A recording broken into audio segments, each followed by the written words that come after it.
What's up, everyone? John Rettinger from TechnoBuffalo here. Tablets are bound to be the hot item this holiday season, and two tablets currently reign supreme. In one corner, we have the Apple iPad, and the other, we have the contender, the Samsung Galaxy Tab. With RIM's playbook looming large, these two are really top of mind. I'm going to put these two head-to-head in an 8-round tablet smackdown and see who comes out on top.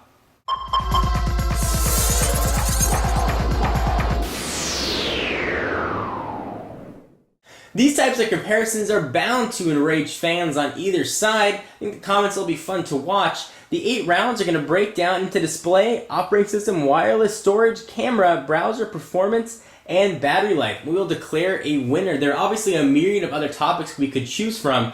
We had to pick 8 that I thought surmised the strengths, weaknesses, and sort of brought these two tablets best head to head. Let's go ahead and jump right in with the display. Since they are tablets, it's what you're going to be looking at while you're doing everything with both of these devices. The iPad has a 9.7-inch IPS display with a resolution of 768 by 1024. Galaxy Tab is a little bit smaller at 7 inches with a resolution of 600 by 1024. Galaxy Tab has a little bit of a higher pixel density than the iPad, but the screen on the iPad just looks beautiful for watching video and pictures, and it seems to just pop a little bit more than the Galaxy Tab does. If you want to see what video looks like on the Galaxy Tab or the iPad, I'm sure to check out previous videos. I'll put links down below. But suffice to say, the screen on the iPad just looks better. We're not talking about the size or anything, just the quality of the display. One nice thing where the Galaxy Tab does shine over the iPad in a display standpoint is in the ebook section. Text looks very, very, very nice with a higher pixel density, and there's a little bit less glare while reading books than you get with the iPad. But if you take sort of the view overall, when you look at video, pictures, books, web browsing, everything that you would do at a screen, the iPad definitely takes this round. Alright, so next we're going to jump into operating system. The Galaxy Tab is running a customized version of Android 2.2. Samsung put a lot of tweaks in to sort of optimize it for a tablet. It is by no means a tablet operating system. It's certainly meant for mobile phones, but Samsung has done a very nice job of sort of using some of the things they learned with their Galaxy S series of devices and their TouchWiz tweaks to make it this will work very well as a tablet operating system. Jump into applications. Scrolling is very smooth. You sort of see the icons are encapsulated. They both look very, very similar. You jump into the ebook reader now. It looks very similar to what we've seen on other devices. They've done a nice job taking what wasn't meant to be a tablet operating system, really sort of tableting it up and making it work quite well. If you want to see a full software overview, again, there'll be a link down below to that on the Galaxy Tab. One of the nice things about the Galaxy Tab as well is that it's running Android, and it is of course open. So one of the things you can look forward to is people probably rooting the device and getting access to sort of customize it and make it suit you the best. Not to mention the potential for custom ROMs. On the other side of the fence, the iPad is an operating system that was modified for the tablet, and it's Apple's very vertically integrated, meaning they control the software, they control the hardware. So the operating system was made for this tablet device. Certainly was modified from the iPhone. If you use an iPad, you know that you're going to sort of get a little bit of a locked down scenario, but with that locked downness, you're going to get access to the iTunes Store, which will let you rent movies, rent TV shows, and certainly the App Store as well, as opposed to the Android Marketplace that you're going to get on the Galaxy Tab. Sort of the Android versus iOS is a debate that we could talk about for quite some time. At the end of the day, this is going to come down to personal preference. Whether or not you prefer Android, whether or not you prefer iOS. My big worry was not how Android performs as an operating system, but how it's going to perform as a tablet operating system. And I've seen Android tablets not perform all that well, but Samsung has done a really nice job about making Android work very nicely on a tablet device. So this round, personal preference, definitely has to be a draw.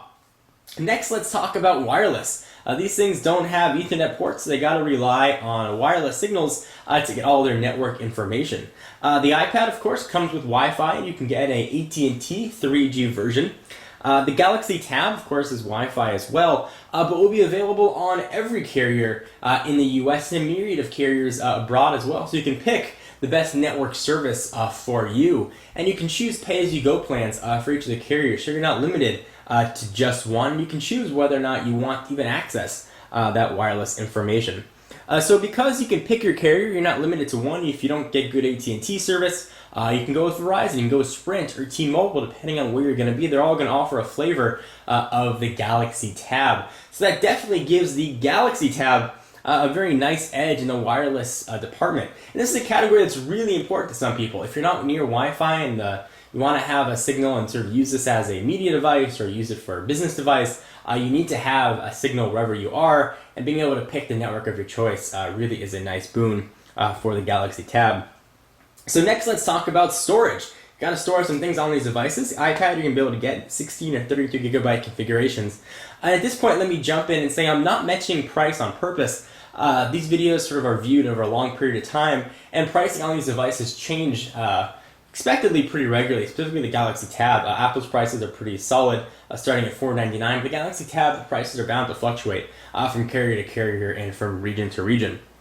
So the iPad comes in two configurations, 16 or 32, and you're sort of limited at that. You can't expand or contract depending on your needs. The Galaxy Tab, the base one, comes in at 16 gigabytes, but it does feature on the side a micro SD card slot where you can go and edit and put in as big a card as you want, sort of make this customized a little bit better for you. And I'm not really going through and showing all these things with the operating system that I'm talking about. In the interest of time, I want to just give you a general overview and talk about them.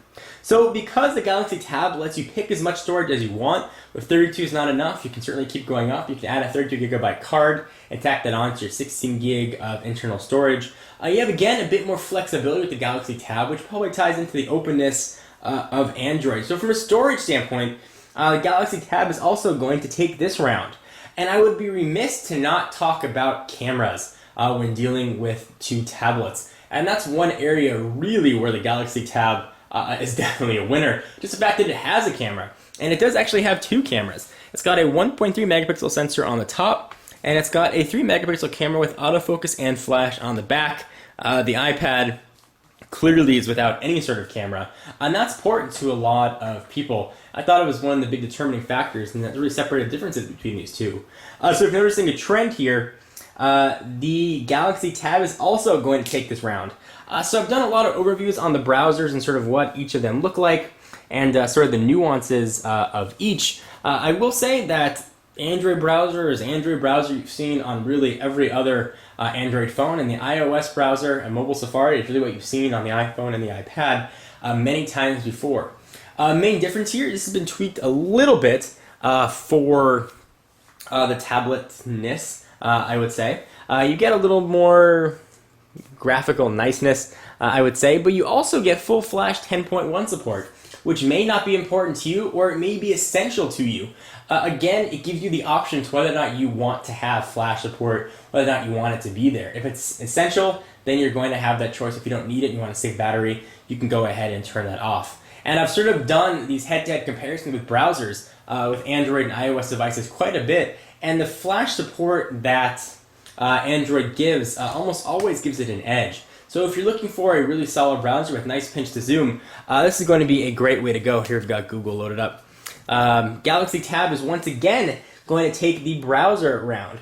Next, let's talk about performance. This is sort of another area where that vertical integration really comes into play. Again, the fact that Apple controls the software, controls the hardware, and also really relates itself to better performance. These two tablets are all kind of distant cousins.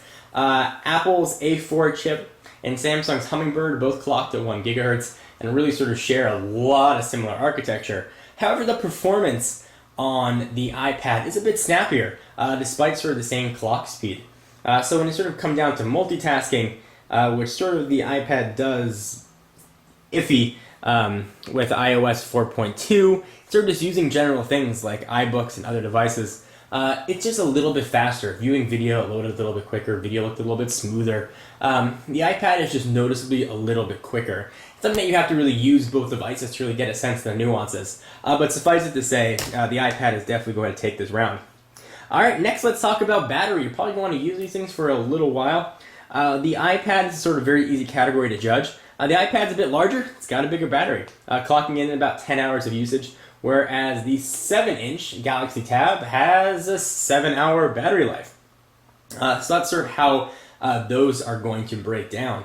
So we put these two through 8 rounds, and I can already hear the comments going crazy down below. I try to be as objective as possible and sort of leave personal opinions out of it and look at these like someone who didn't know much about either device. So we have 8 rounds total. I'll sort of run them through you again. Display went to the iPad. OS was a draw. Wireless went to the Galaxy Tab, which I also should have mentioned that the European version has the ability to make phone calls as well. Storage went to the Galaxy Tab. Camera, of course, went to the Galaxy Tab. Browser went to the Galaxy Tab for Flash. Coming back across the board, the iPad took performance and the iPad took battery life, which gives us a total of iPad 3, Galaxy Tab 4, tie 1. Now, that is not to say the iPad is not a better overall device. Personally, I love the iPad. I think it's a fantastic tablet. It's probably my tablet of choice, but that's a personal opinion. Coming in objectively, the Galaxy Tab offers a bit more flexibility for the user. If you need more storage, you have that option. If you need different carriers to give you better network support depending on where you are, you have that option. If you're in Europe and you want to use it as a phone with a Bluetooth headset, you have that option. If you want to customize it, because it's Android and it's open, you have that option.